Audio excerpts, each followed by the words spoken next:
So I want to talk about that. So originally, I remember their books being written talking about the, coming Democrat majority. You know, the Democrats were expecting, and liberalism, the liberals themselves were expecting a kind of forever majority, a super majority, I suppose, once Gen Z became old enough to vote.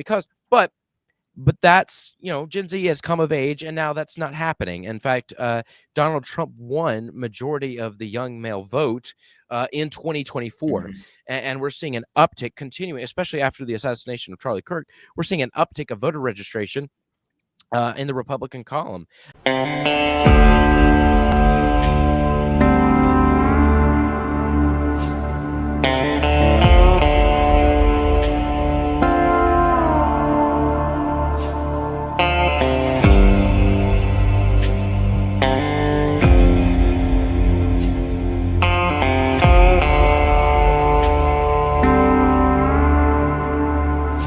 Well, hello, ladies and gentlemen. Welcome back, or welcome to Isaiah Lafone, Unapologetic. Lafone Radio is up and running once again, ladies and gentlemen. Today, I am so pleased to have with me Mr. Jesse Hughes.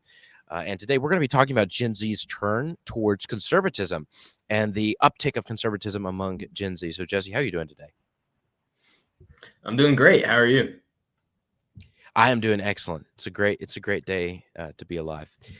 Now, so Jesse, why don't you go ahead and introduce yourself for those who may not know you as well. Yeah, so I am Jesse Hughes. I am a 2L at Liberty University School of Law, so second year student. I graduated from Liberty in 2024 with a BA in law, or a BS in law and policy, a BA in history, and a minor in theology. I was really trying to just hit all the things, I guess. Yeah. While in undergrad, I served as the president or chairman of college Republicans for 2 years. Got to do a lot of great work in that space. And also host my own podcast, VJ, that you guys can hear on X at Jesse Hughes NC, on YouTube or on Spotify. It's available on those places. Yeah, so we're both North Carolinians, I do believe, from the greatest state in the union. Okay. Yeah. Absolutely. Yeah, exactly. Whereabouts in North Carolina, kind of just general area, just so I know. Western Carolina, Eastern Carolina. General area, it's western, kind of about 40 minutes probably from Charlotte, that area. Okay, so I'm about 45 minutes north of Charlotte, so about Western Carolina. So that's very interesting. We're probably not too far apart. That's very interesting. So what I want to talk about, like I said before in the opening, what I want to talk about today is Gen Z's uptick and uptick amongst the uptick of conservatism amongst Gen Z. Stumbling over my words a little bit there, ladies and gentlemen. It's been a busy day. So I want to talk about that. So originally, I remember their books being written talking about the, coming Democrat majority. The Democrats were expecting, and liberalism, the liberals themselves were expecting a kind of forever majority, a super majority, I suppose, once Gen Z became old enough to vote. But that's, Gen Z has come of age, and now that's not happening. In fact, Donald Trump won majority of the young male vote in 2024. And we're seeing an uptick continuing, especially after the assassination of Charlie Kirk. We're seeing an uptick of voter registration in the Republican column. I myself being one, I'll just speak a little bit on my part here. I considered registering as independent.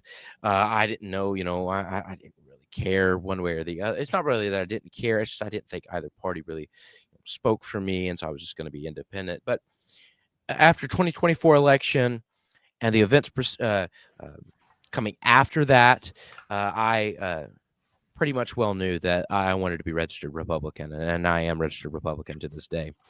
It's funny, when I was at the DMV registering to vote, there was a African-American lady sitting next to me. And when the question was asked to me, which party do you want to register with? She looked at me and I said, Republican. And the lady right beside me just said, and just looked away. So I thought that was quite funny. I was like, okay, all right, and all right. But anyway, so the point being here, Gen Z has seen a rising conservatism. Why do you think that is? Well, I think a lot of it has to do with I remember I saw the seeds of this when I was in high school. So I graduated high school in 2020. So right when COVID and everything kind of took off. But before that, I saw the seeds of it in high school because I noticed Gen Z generally, their humor, a lot of my friends, what made them laugh were things that were considered like politically incorrect, the things that you couldn't say. That was the humor around the lunch table in high school. I went to a public school, right? And with Trump at that time, it's not that a lot of people necessarily liked Trump for his political perspectives or his policies or anything, but at that time, a lot of people, when you're in high school, you see him, you're like, oh, this is a dude that just does not care what he says. And for when we're used to seeing like Barack Obama, this polished figure that is always got this smooth talking voice and is always saying the things that he thinks that you want to hear. And then you see somebody like Trump come up on the stage, and you think, oh, that's not usual. Right. There's something about that draws you in. So that was the thing that I think initially the seeds of it. But during COVID, what really took off is, one, we saw the antics of the government during that time, state, federal, everywhere, shutting places down, pushing the vaccine, doing this and that. And I think that was the first step that really made people realize, okay, power is a useful thing, but it's not being used for good right now. This is something that's being used against the people that the government's supposed to serve. The second thing that I think really happened was that 2020, all of us who are at least my age or around my age, that's about the time that people started going to college. And I don't know how your background was, but at least at my school and from what I've heard from other people at their schools, you're in high school, the guidance counselor's like, all right, you got to go to college. You got to get a degree. Once you get a degree, you're going to have as equal opportunity as anybody else to go out and do whatever it is you want to do. If you want to work, you want to be successful, you have to get that college degree. And so you have this mindset about you from growing up. Okay, we're in this like post-racialist society. Everybody's seen as equal. Everybody's seen as on equal footing, whatever. And we all have the same opportunity.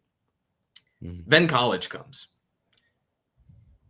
This was not my story because I knew I wanted to go to Liberty. But for other people, you start applying to colleges and you start realizing, wait, my application is just as good, if not better, than most other people's. But these top colleges I'm wanting to get into aren't necessarily letting me in because I don't meet these certain quotas. They won't tell me that, but when you look at the data, it's like, okay, they've got this diversity scholarship. They've got this DEI initiative. They need to have affirmative action. They have to have this many people of this certain minority group in. That's your first indicator. The second indicator is once you're in college, once you finally get in, if you get in, you start hearing about how white Christian males are the source of all of the world's problems. If you're white, if you're a Christian, and especially if you're a male, you are at the bottom of the pecking order. Nobody respects you. Nobody takes you seriously. You are attacked, and you are seen as everything that is wrong with America. And your masculinity, by the way, that's toxic. And that is, the reason why we have so many problems in this world. And then if you do end up getting out of college, you face a very similar thing once you're trying to go into the job market of realizing, all right, we've got H-1B visas. We've got people from other countries that are willing to work for less. And we've got these DEI initiatives that are keeping me, who is probably more qualified than any of these people, from getting into the space that I want to work in. So you see all of that happening, and naturally you're going to want to rebel against that. And then you have figures like Donald Trump, like Charlie Kirk, like Jordan Peterson, who you start seeing their content. You know, when I was in high school, I started seeing Ben Shapiro, Steven Crowder, and Charlie Kirk content all over the place. So you're looking at what's going on around you, the reality of the world around you, and then you're seeing these guys who have this different message. And it's naturally, it's going to draw you in. That you're thinking, okay, that sounds way better than whatever this going on over here is. I want to go to where these guys are and start doing that. And so I think that's where the real shift came, where people just assumed, oh, young people are going to be liberal. This is going to be a super progressive generation. No, that's actually not what happened. You actually overplayed your cards and ended up driving the people who you thought you were going to be able to bank on out of your side, and now they're all going over to the right. So I think that a lot of it has to do with just the experience of going through college and trying to get a job, and the fact that social media was able to amplify guys like Charlie Kirk to get a foothold of you. And I know a lot of people, as time has moved on, a lot of people have started moving into different ideologies. You know, you have the whole debate over Christian nationalism. You have this whole thing about post-liberalism. You have all these different ideological circles that are being formed. But even if you don't agree, like, I don't necessarily like Ben Shapiro all that much now, but he was a fundamental building block in me getting to where I am today. And that can be the same said with a lot of guys my age. Without him, without Charlie, without all these other figures, we wouldn't be where we're at. So social media and just the reality of the world we live in, I think, has contributed a lot to why Gen Z, and particularly Gen Z men, are where they are right now politically. Yeah, and I agree with that. And my own personal experience has been very similar to that. So I grew up in a pretty conservative household. My grandparents were extremely conservative. Well, I wouldn't say extremely conservative, but conservative. You know, not to the far right, but conservative. And they've become more conservative, I think, as time has gone on, as I think we all have. The country as a whole has gotten more conservative since at least since 2016. But in my own personal experience, I kind of just accepted what I was told growing up. You know, it wasn't until middle school where I started to question things, and I did start to question things. I became sort of liberal in my thinking for a very long time. I was unsaved at the time, of course, but I became very liberal in my thinking. And I wasn't like a crazy leftist, but I was quite liberal in some of my thinking. And then around 2022, really, I discovered Ben Shapiro and the Daily Wire and Steven Crowder a little bit. Never was too big into Steven Crowder, but Ben Shapiro and Michael Knowles. Michael Knowles was a big thing for me. Matt Walsh later on, and to this day, I still enjoy Matt Walsh and Michael Knowles. Not so much Ben Shapiro much anymore, but yeah, Matt and Michael are the only thing keeping me drawn to anything Daily Wire going on. Exactly. Yeah. It's the same thing for me. I enjoy Matt. Matt's hilarious, and he's so dry. Yeah, that's what makes it so funny. And Michael is, you know, the sharp, witty, very intellectual of at least those three big guys at the Daily Wire. And then so it was that, and then I discovered I started getting more into Reformed theology, and I was becoming deeper into I was getting deeper into theology. I became more conservative, and so guys like R.C. Sproul and sort of, you know, applying theology to culture and politics in that way. I started getting into Doug Wilson a little bit. I wouldn't call myself a Christian nationalist. I don't believe, but I agree with a lot of the ideas of Doug Wilson and in the Christian nationalist movement. And that's going to get me in trouble now that I've said this. I will never be mainstream because I just said that, but it doesn't matter to me. So that was kind of my journey. If the last 6 months have taught you anything, it's that you can just do things. So mainstream or not, you can just do things nowadays. I mean, you know, it's okay to criticize Israel now. Suddenly on the right, we can do that now, which is insane. We used to not be able to do that. But I mean, I've never even cared about that issue to begin with. Right, exactly. It's interesting that you can criticize it now, but at the same time, I'm in a place where I just don't care. Like, my opinion is that I want to focus on what's going on here. I don't care about the super dispies on this side who are screaming everything is Israel as much as I don't care about like the Nick Fuentes wing on this side that's like also everything is Israel, just in the opposite. I just shut up, both of you. Yeah, I have no need for I have no need for the dispensationalists, just like I have no need for Nick Fuentes. I think we need to be focusing here at home right now because we're in a time still of great social and cultural decay, and we need to focus on fixing that before we start, looking our eyes outward. And so, anyway, that's sort of my journey in 2022, 2023. And then I started becoming more conservative as 2024 came along. I criticized, and if you go back on my channel, you'll find this. I criticized Donald Trump in the summer of 2024. This was before the assassination attempt, but I criticized him for not being conservative enough. I mean, a lot of people are like, "Oh, Trump's so far." No, he's not. He's not really far right. He talks like a radical, but he governs like a moderate. I just stole that from Michael Knowles, but I say it because it's true. He talks like a radical, but he governs like a moderate. My criticisms of Donald Trump was, one, his character's not that great, and two, he's not conservative enough. He's rather weak on the issue of abortion. He's definitely weak on the issue of homosexuality. And I don't like how we've just been, throwing blank checks at Israel, but, nevertheless, anyway, I think he's kind of toned that down a little bit too. But anyway, that was kind of my journey.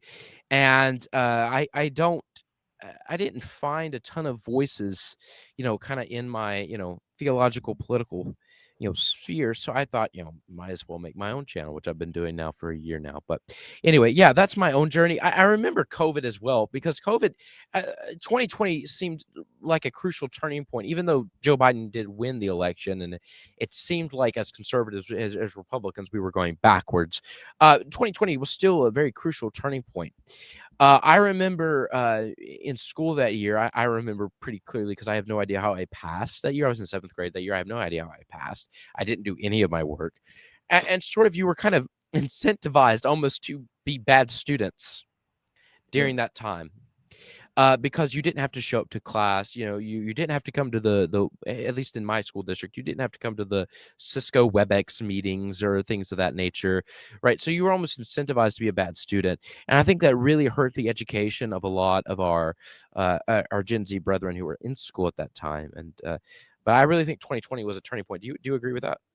Oh, absolutely. I mean, like I said, for me, it was a little bit different because I was coming out of high school, going into college in that period. But you still saw, like, I think a lot of the figures, both who I looked up to and just like the people I knew in general who were on the right during that time, were just kind of like plugged out because they're like, oh, Trump's doing this thing, whatever. But also B, were kind of more a little bit libertarian, including me.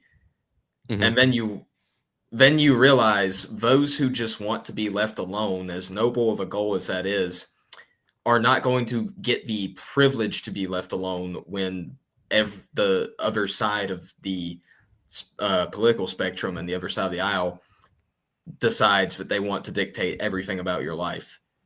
Mm-hmm. And that the government actually does have to be a vehicle in reining things in, or else, because if you can say all you want that the government needs to be smaller and this and that, and in many cases, yeah, it does. Like I think we should cut at least probably 2/3 of the federal departments, if not more. But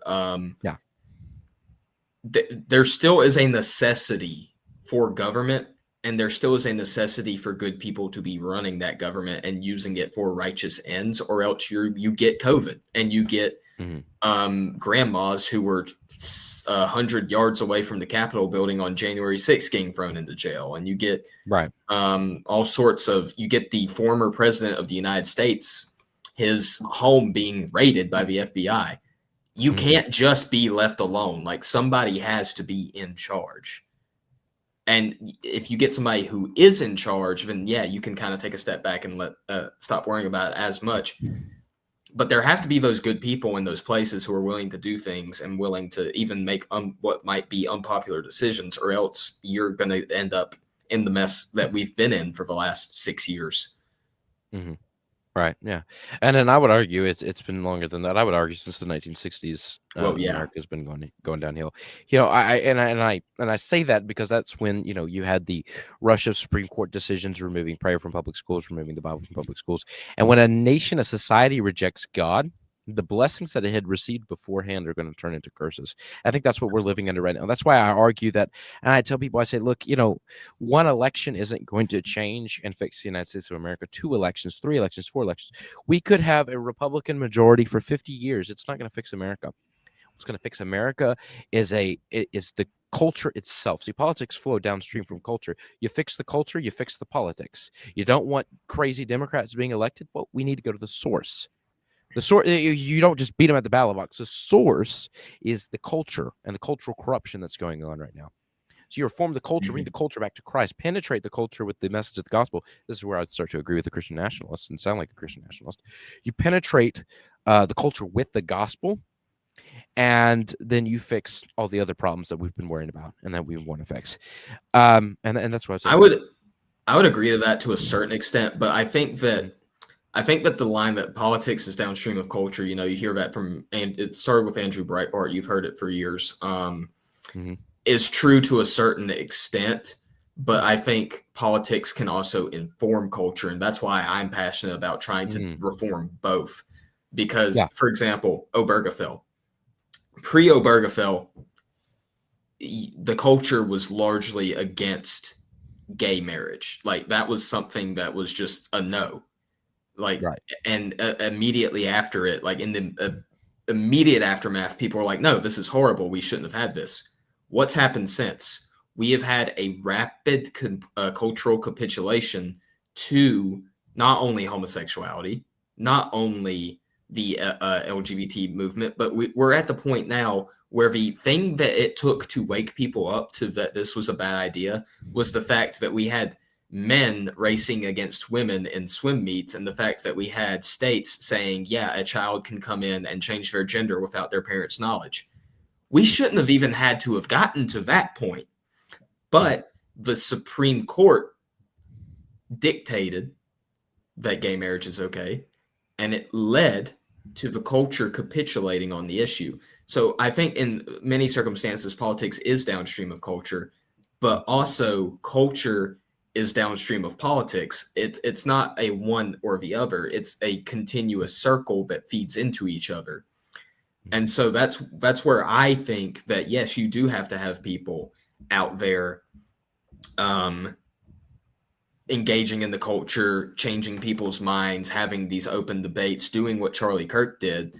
But you also have to have people going in and influencing government. Like, look at what happened with Charlie Kirk's vigil. You had government officials, not the churches. This is an indictment on the churches, not the churches. Government officials, J.D. Vance, Marco Rubio, giving the largest presentation of the gospel we've ever seen in history. So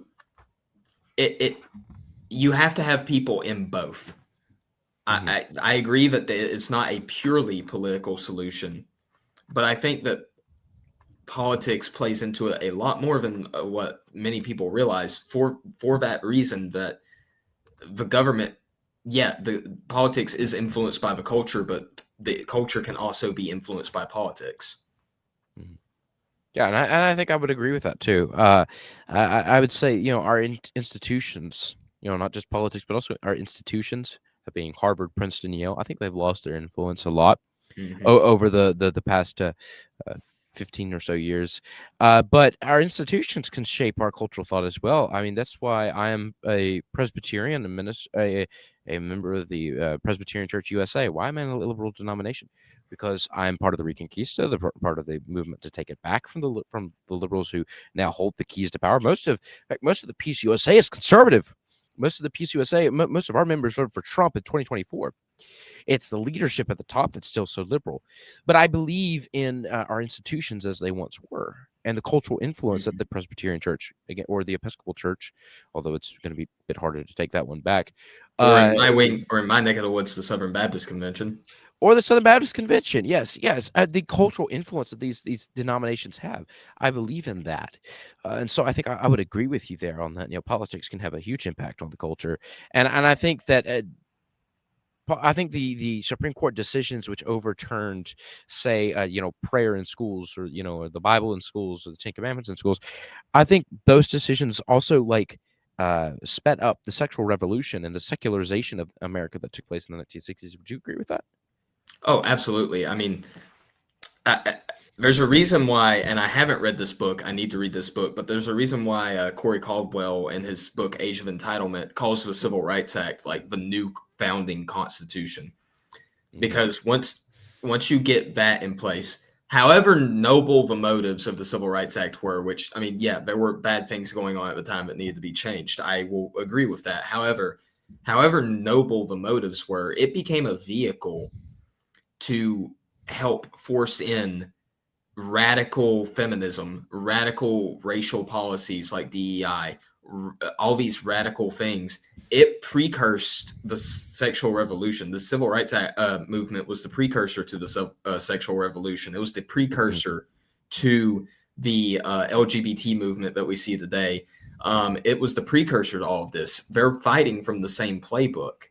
They're making the same moves. But like once you have one, institutional control, and two, movements that are building off of that institutional control and putting these abstract ideas that are supposed to only be in law schools, like critical race theory, into the culture, that's going to cause a lot of problems. But yeah, the 60s were where things really took a turn.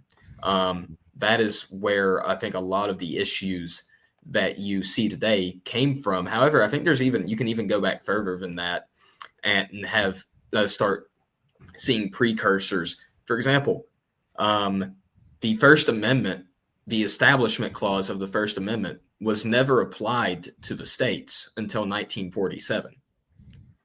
Never applied to the states until 1947.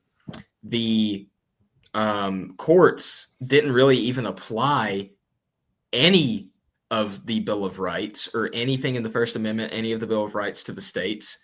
Not even after the 14th Amendment was passed, they did not apply these things to the states until like the early 20th century, the 1920s. These the turning point was the 60s, but the groundwork had already been laid. And I mean, that's where you start seeing like important figures like J. Gresham Machen with Christianity and Liberalism in 1920, I think 4 was the year that came out. Because the churches were already starting to go liberal. The main lines were already starting to lose their sense of what the bedrock of the Word of God actually was. These things had already started, but they took a rapid acceleration in the 1960s when you start taking prayers out of schools. You have the Civil Rights Act, which lays the foundation, the framework for DEI and wokeness and critical race theory. And then you have the sexual revolution on top of that. Yeah, that was the acceleration point. But there was a lot that came before that fed into it. Right. Yeah, most certainly. And so coming back around, bouncing off that and coming back around to the issue with Gen Z, we are the kind of guinea pigs for this completely secular society. I mean, they were hoping, I think, I forget what his name is, but predicted the end of Christianity within this generation, which is funny considering the revival that's happening in Generation Z. But so we were supposed to be the guinea pigs for a liberal society, and we have rejected that almost wholesale. There's definitely and here's the next thing I want to talk about. There's definitely a gender gap, though. Most of our generation's women are still pretty liberal. Now, there's some are becoming conservative, but they're becoming conservative at a way slower rate than the young men in our generation. Why do you think that is? Without trying to sound sexist, I think it's just because of the biological difference in how men's brains work and how women's brains work. I was listening to this guy named Nick Freitas. He is a state delegate here in Virginia. He excuse me, really cool dude. I've had the pleasure of meeting him several times. He has a podcast called Making the Argument. Very good podcast. I'd recommend to anybody. Him, his co-host, this guy named Christian Hines, and his wife were having a discussion kind of on this topic on their podcast a few weeks ago. And his wife, interestingly enough, made the point that historically women are the ones who want to uphold the cultural consensus, the status quo, so to speak. So like you go back and look, for a long time, women were, by today's metrics, a lot more conservative than the men back then were. They were the ones that were upholding the status quo because, generally speaking, women tend to be more agreeable, tend to be more, when it comes to emotions, like wanting people to just get along, wanting people to not have conflict, not get into all these fights. And because of that, in the olden days, it was, they upheld the status quo of Christianity is important. And obviously there are a lot of great men during those periods too that were doing that as well. But a lot of women were upholding the status quo of Christianity is important. It's important to have family. It's important. All these cultural things are important. They were the ones fighting against giving women the right to vote during the Wilson administration. Like they wanted to keep the status quo. But then you have the sexual revolution come along, and then you start having the institutions start preaching this gospel of feminism, where a woman can do anything a man can do, and they're completely equal in all regards, no matter what, which ironically, as you and I both know, Michael Knowles likes to point out, is that's where transgenderism naturally springs from, because if a man and woman are the same thing, then you can just switch. But you start introducing feminism and this liberalized worldview into the institutions, start putting that into the generations, and then we start seeing the effects of that. And so for the last 20, 30, 50, whatever years, we've been living in this more liberal society.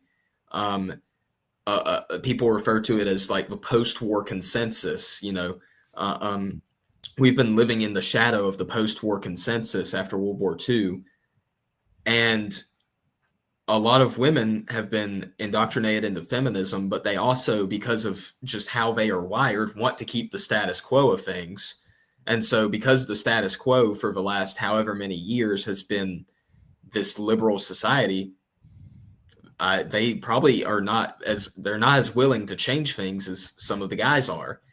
But what my prediction is, and what I hope ends up happening, is as men become more hardened on the right, I don't think any of us are changing our minds anytime soon on any of these things. So as men become more hardened on the right, the women are going to be faced with a choice of either we keep fighting for whatever the status quo was 10 years ago, or we just start moving in this direction. Do I think women are going to become broadly, generally as conservative as men are? No. But I think that you're going to start seeing, hopefully soon, but at least within the next decade, I think you're going to start seeing a little bit of a capitulation where the gap starts to tighten, just because they realize the men aren't moving. My clock is ticking. I want to have kids. I got to just go with the flow. Well, and the wildly liberal ones who will just have 50 trillion abortions will. Yeah, they'll just, their ideology will die out with them, and it's sad, but it needs. Well, we will outbreed the liberals. Yes. And I want to touch on that a little bit. Which also goes back. Sorry to interrupt, but that also goes back to your important point about the institutions, because we will outbreed the liberals, but if we don't also take back the institutions, it's not going to matter. So that's where all of these fights are very important. Right. Exactly. And I want to touch on that because I know there are a lot of Gen Z young men who are like, "Oh my gosh, the dating scene sucks," and they're correct. The dating scene does suck. It's awful. But I have people tell me, I'm just going to be alone all my life. I can't. And my advice to them, and I want to get what you would say to a Gen Z young man struggling with that. Where can I find someone to date? Where can I find someone to marry? First of all, I want to say you desire a noble thing. It's a noble thing to desire to be a husband, to desire to be a husband and a father. I myself desire this one day. And but I would say, you think, oh, where do I go to find some? Go where could the type of woman that you want hangs out. Go to church. I know churches, people say that sometimes it's hard to find someone at church, but go to your local young Republican gathering. I am sure that you will find a young woman at a young Republican gathering. So go to places in which these young women congregate that you would like to make your wife. Right. So what would you say to a Gen Z young man who's like, man, the dating sucks. I'm struggling to find someone. I would echo that completely. I mean, like here at Liberty, even in the law school, I was walking down the hall the other day and heard two girls talking about, yeah, it'll be nice to be a lawyer for a couple of years, but I really just can't wait to, it's really just a thing I want to do for a couple of years. I really just can't wait to get married and have kids and spend all my time with my children. There are women out there that have that idea, even in the law schools, in the place where you would think the most feminist of feminist girl boss is going to be. They want to have kids. So go to church, go to Liberty if you're not in college yet, or Boyce. Boyce has probably got college. Boyce has probably got a similar demographic. I will say this about Liberty. The male to female ratio on this campus is actually kind of crazy. It's about 60% female and 40% male. And because of that, it's almost this kind of reverse situation where a lot of the girls are out there trying to find a man that they can marry one day because they're seeing the ratio and they're thinking in their head, oh, if I'm not proactive, I'm not going to find anybody. We're sitting back and chilling. But no, to be man, that serious, sounds like heaven. No, I'm kidding. No, it is great. I mean, to be serious, like I put out a tweet about this the other day because it's kind of been a topic of discussion the last couple of days. It's going to look different for everybody. My personal recommendation is go touch grass and find somebody in real life.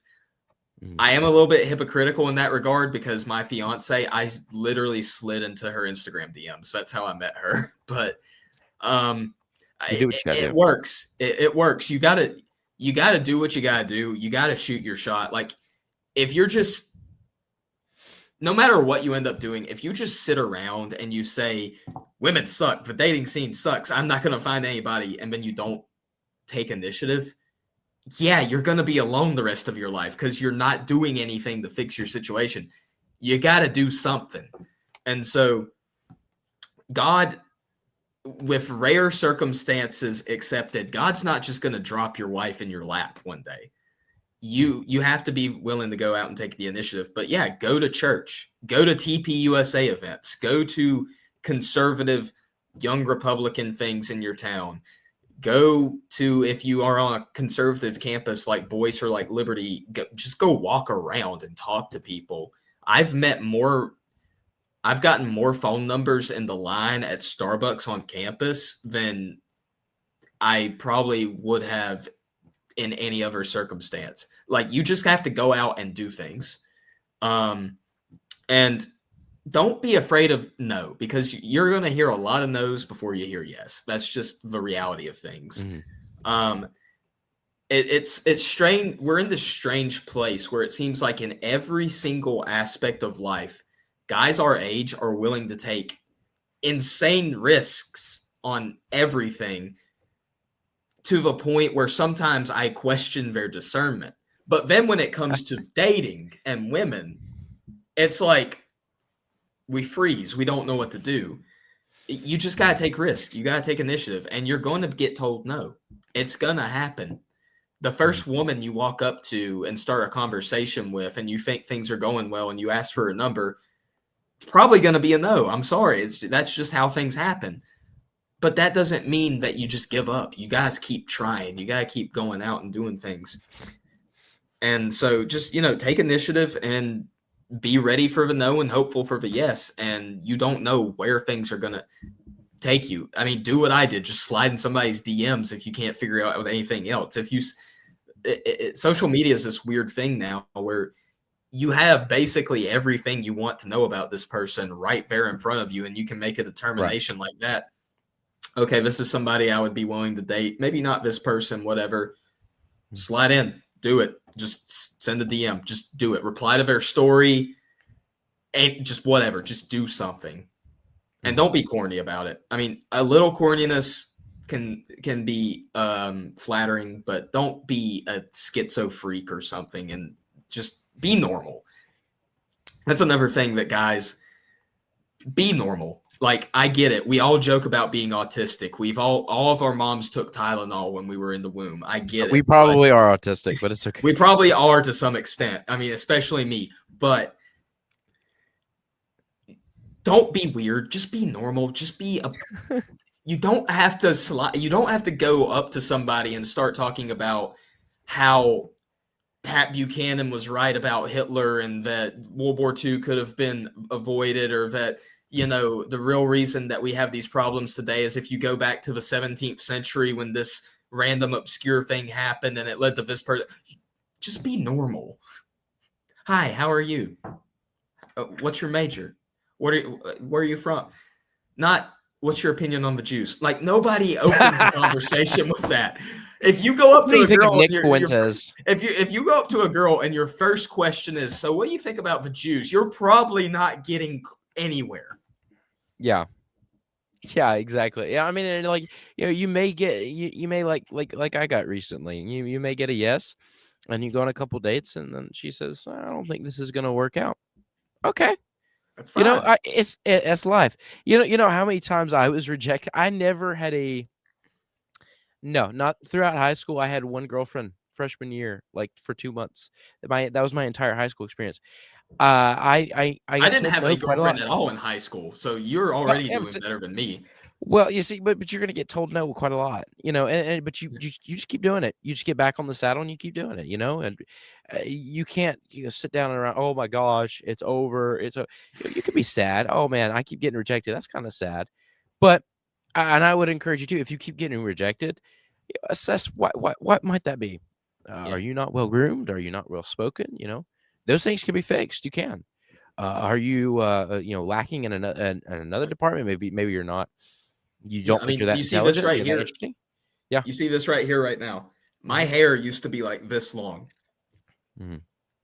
And I thought it looked great, but looking back at the time, I thought it looked great. Looking back, nah, it did not look. It works for some guys. Works for some. Did not work for me.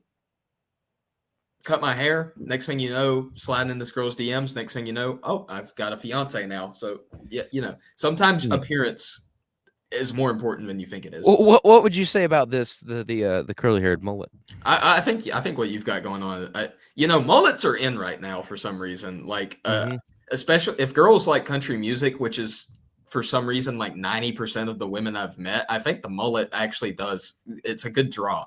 You know, they see these guys like Morgan Wallen and this, and they're like, "Oh, mullets, I like that." Yeah, so I think you're doing good. You've got it. Yeah, well, I think as long as you keep the curly hair like I've got, you keep it kind of maintained. You don't it's not like an afro. I think you're doing pretty good. Which is literally what I literally had an afro, and I don't know why I thought that was a good idea. God, bless your heart, son. Back on the topic of Gen Z becoming conservative, though. So we've touched on the dating scene. Now let's talk about the future. And so Gen Z, I saw a poll statistic said in 2023 Gen Z was like 26%, 26 points. The Democrats voter registration 26% was it was a 26% lead for the Democrats. Now that's flipped, 14% lead or 18% lead for the Republicans. I don't know the exact. I think I know it was a 44-point switch, and so my math is probably a little off, but nevertheless, there has been this huge switch, right? And when we see that continue, what do you see as the future of Gen Z? What do you think? It depends on who our leaders end up being, I think, largely, because you've got a large contingent that is just mainstream MAGA. You've got a growing contingent that is going over to the Nick Fuentes wing of things. But then you've also got a lot of people who are more in like where I would think I am at with like the Christian nationalism, kind of leaning post-liberal view of things. And you've got some competing voices when it comes to the role of religion. Like I know Raw Egg Nationalists put out this tweet, ironically, right before Charlie got shot, and we saw the largest revival we've ever seen. But he put out a tweet saying the religious right is dead. No, it's not. The religious right is alive and kicking. But the church has to step up to the moment and has to kind of abandon this egalitarian way of thinking and abandon this, if you have true convictions about dispensationalism, fine, but this like hyper dispensationalist fixation on Israel, that's not flying with our guys. That's going to die out with the boomers. And I think that who our leaders end up being is going to be vastly important. So if we get more guys like Doug Wilson, more guys like Pete Hegseth, more guys like Charlie Kirk, we're not only going to be led in a rightward direction, but in one that is actually grounded in Christianity and its values and the truth of Jesus Christ and the gospel. If we start letting other figures start leading the pack, it's going to go in a direction that is going to maybe on its face be Christian, but is going to operate in a very pagan way and is not going to, it will end badly, I think. Yeah, I think it's very interesting because I think, you've got the kind of MAGA movement over here, and then you have like the Nick Fuentes Groyper movement over here, and I would see myself, and I suppose you would see too, I see myself somewhere in the middle of those two. Definitely leaning probably a little further to MAGA than I am to Nick Fuentes, right. But I think sitting in the middle right here is probably the best place to be, because you keep, the conservatism and the traditionalism without the extremism of the Groypers, and you still throw off some of the sort of liberal tendencies of the MAGA movement towards abortion and on social issues. But I would say too, I think this is part of the reason I started this podcast back up again. I was actually the day before and the day of Charlie Kirk's assassination, I was considering quitting because I'd been doing this for the year. I hadn't been getting the views I wanted. There wasn't a lot to justify what I was doing. And then he died. And, it was, again, this giant microphone just fell. And somebody's going to pick it up. And I think it's going to be several people who are going to be picking it up. Yeah. Because when a giant falls, many people have to carry the load. It takes a village. So, and I saw a lot of young men going to Nick Fuentes almost immediately. And I think it was an immediate reaction to the death of a more moderate figure. I'm further to the right than Charlie Kirk was. Yeah. And so I think it was this natural reaction of, okay, the moderate's dead. Now I'm going to go to the extremists. And Nick Fuentes has kind of burned himself a little bit too by mocking his Charlie Kirk's widow and making all these, he's a quite wild, unsavory figure. But I think that was the immediate reaction. And so part of me creating this podcast, and other people who've stood up, and I know you've stood up, is standing up in the middle here between, the slightly liberal MAGA and the extremist Nick Fuentes, and saying, no, don't do that. Don't go to there. And y'all need to come further over here. Yeah. It's standing up right here in the middle and say, this is the way. I don't know what you'll call it. Eventually, someday, someone will coin a term. I like to call it traditionalism, because I think that's what it is. Or just a biblical society is right here in the middle. I mean, there is a very nice term that I like to use. I'm a Christian, and I also tend to be a nationalist. So I think somebody with the last name Wolf maybe came up with this term. But I mean, I don't know if that's going to end up being like the face of the movement going forward, is this Christian nationalist idea. Regardless, I completely agree with you. I think the thing about Charlie that I think was also one of his greatest strengths is from what I've heard from people that were in his orbit, I think he was actually a lot closer to you and I than people give him credit for. But the difference between him and guys like Nick Fuentes is you've got Fuentes out here just saying whatever comes to his mind, which we've seen with Trump to an extent works. However, even Trump has a little bit of a filter. Charlie understood optics. He understood how to bring people together. He understood how to push things in the direction he wanted them to go without alienating. He didn't just jump to this position and then leave everybody else in the dust. He brought them with him. So like you saw him before he died, I started seeing tweets from him about how we have to end H-1B visas, how we have to cut down on mass migration, not just illegal, but also legal migration. I started seeing these things come from him, and I'm like, yes, please bring all the boomers with you. Let's go. Exactly. Because as much as Gen Z looked up to him, he also had a very surprisingly large like boomer contingent, and he is the only figure I know of who was able to kind of get them out of what I like to call boomerism and actually start moving in a good direction. So he that's one of the things I think. So we got, like you said, no one person is going to step up and carry the weight at this point. It's going to take a lot of people. But I mean, I'll stand here right now and say that like if you're somebody who wants to see more marriages, wants to see more children, wants to see the society go back to a biblical foundation, you want to see less immigration generally. You don't want your jobs being taken away by people who are willing to come here and work for less. You don't want your streets being in utter decay. Like right here, two guys right here that you can come work with. That is what I'm here for. I think that's what you're here for too. And I think that's what a lot of guys want. They want just to focus on America. They want to focus on making it a better country. And that's what I want to do too. And, you know, you're not going to get that by just finding a Jew under every shadow and rock and blaming everything on Israel. But you're also not going to do that by capitulating on issues like abortion and homosexuality.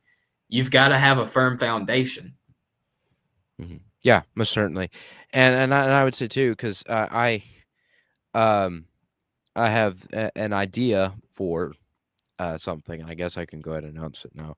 I have an idea for something, an institute, which I'd love to call the John Witherspoon Institute. If you don't know who John Witherspoon is the only pastor to sign the Declaration of Independence. John Witherspoon was a Presbyterian minister, and he became president of Princeton. So, of course, I'm Presbyterian, so I'm a little, biased towards John Witherspoon. But I would like to call it the John Witherspoon Institute for Cultural Reform.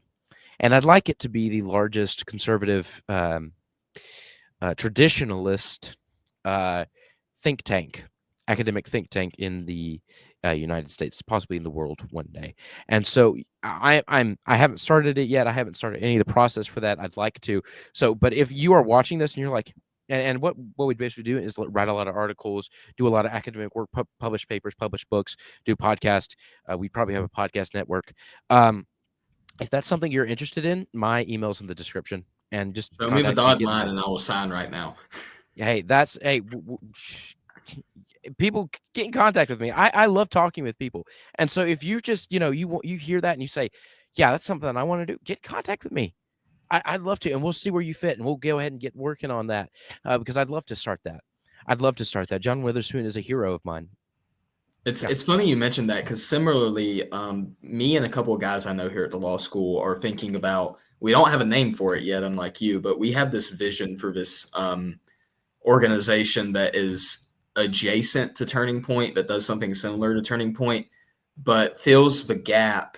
Whereas Turning Point is a lot of undergraduate work and a lot of undergraduate students, there's not really an equivalent for it in like graduate programs, law schools, PhDs, things like that.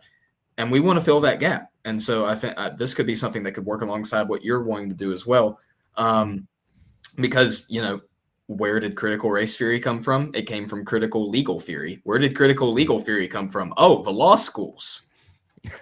We need to fill this gap. There's a large gap here that needs to be needs to be filled. So it's great to see that a lot of people are having like these new ideas. And that's something that I think, as tragic and as sad as Charlie Kirk's death was, it's reinvigorated a lot of people and lit a fire under them to say, you know what, I want to do something. What can I do? Oh, I'll do this. Why not? Charlie started Turning Point when he was 18 years old, had no money, no connections, nothing. And look at what it's grown into. Right. Exactly. And and like I said, John Witherspoon Institute will definitely be an academic institute. What I'd love to do is to take, because the problem is I'd love to take. There's a big gap between the academics in the ivory tower discussing things and then the average people on the ground. What I'd love to do is to take these ideas from the academic institutions. Some are good, some are bad, but to take those ideas and work the language, because it's always written in academic language. I'm not saying common people are dumb or anything, but they intentionally write it to be, very intricate and very, that it's always wordy and, and make big words make me sound smart and think, let's bring it down. Let's use common language to explain some of these ideas and bring it to the common people. That's what I'd love to do with Witherspoon Institute. But if you're someone you think, well, I've got a, phone, I've got a camera, I've got a recorder, and I'd love to start a podcast or do something like that. But I don't know what to say. I don't know what to just do it. Just do it. That's what I did back in April of 2024. I didn't know what the heck I was doing. I just, had a phone camera and a microphone, and I just decided to say something. And if you say, oh, well, I'm not intelligent enough, get intelligent. It's so easy to increase your intelligence. It really is so easy. You say, oh, I want to get educated. Hillsdale College gives free online courses on the American founding. I'm taking one right now on the Federalist Papers. There are tons of political philosophy on, utilitarianism, totalitarianism, all these different, isms. You think, oh my God, what is that? Well, you'll learn if you do the research, become intelligent, become an educated person, become an academic person. It's very easy to do. It's not something that I have to, shove out $40,000 to do. You can educate yourself very easily. We live in the age of the internet. Anyone can become an academic. Exactly. Anyone. I started my podcast in high school. It has gone through a couple of name changes before landing on what I've got now. I started it talking about music because I was big into like rock and metal and all this stuff. I was talking about music, and it just over time shifted into this thing where now I feel like I have an outlet to be able to articulate what's going on up here, spread it out to other people, and find people and connections and people that I can help build movements with and help carry on the work. And that's more important now than it has ever been. Like, if you are not like, okay, maybe you don't want to do podcasting or something like that. Maybe you want to work on Capitol Hill as a office staffer doing these things. I got an internship in DC. I had two internships in DC back-to-back summers. If you go do something like that, talk to people, connect with people, make friends. We are the most connected society, but also the most lonely society at the same time because everybody's interactions are online. I know it's cliche to say this, but go touch grass and actually have good conversations with people face to face. That is how you build relationships. That's how you make a network of people that when you decide, I want to go do this thing. Okay, now you got people that can help you. Now you got people that can cheer you along. Now you've got people that can come alongside you and toil in the ground with you as you're working to build whatever it is that you've dreamt of and imagined and want to see come to fruition. Just do it. Just go do things. You have no reason not to. Just go do something. Right. Yeah, and then also too, I mean, you say, well, even if you're not getting a ton of views, I don't get a ton of views. I struggle to get 100 views. But, in the past few weeks in which I started back the podcast, I have met more people through that than I ever have before. Met Jesse through that. Right? I've met other people through that who have other connections with other people who now know who I am. And what's and the irony of all this is I interviewed someone, a pastor, on my podcast a couple months ago, and I didn't know this at the time, but he was friends with Michael Knowles. And now Michael Knowles knows who Isaiah Presley Lafone is. And it's just things like that. You sometimes you don't even you don't know it, or you don't realize it until later, but you create a wide network of connections now that you have. I don't have the biggest network of connection, but I definitely have more than I had before I started doing this. So just do something, get connections. If you want to work on Capitol Hill, get in contact with me as well, because I know someone who used to work on Capitol Hill who's now running for mayor of my hometown. Two people, but yeah. Well, yeah, there you go. But he's now running for mayor of my hometown, but he's got great connections in DC. He can get you a Capitol Hill job in lickety split, right? So just go outside, go do things, go grow connections, go to young Republican events, go meet some people. You'll meet the leaders of the Republican Party of your area who definitely knows someone who knows someone who knows someone who knows someone who can get you, who could probably get you a job where you want to go get a job. Maybe you can get an internship in DC. I'd love to have an internship in DC over the summer, by the way. Shameless plug. But just go out and meet people. Just apply. That's literally all you have to do, is just find a list of offices and apply to them. Like, that's all you gotta do. Yeah. So, but I want to thank you all for what. Go ahead. Sorry, I'm so sorry. Oh, I was just gonna say, you like all these things. You think sometimes we have a tendency to like overthink things, like, oh, I could never do this because it's so hard. Just do it. It's way easier than you think it's gonna be. I have a phone number in my phone right now of a former congressman, currently deputy director of the Office of Budget and Management at the White House, in my phone right now, all because one day I decided, you know what, I'm going to apply to this office, because why not? You never know what's going to happen. That's all you got to do. So, yeah. I want to thank you all for watching and supporting me in this journey again of starting this podcast back. I hope you enjoyed this episode. I certainly did. I hope you did as well, Jesse. I hope you all enjoyed Jesse Hughes. Probably we're going to have him back at some point in time. You're going to see more of him on this show. And you are coming on my podcast for sure at some point. We are going to have you on for sure.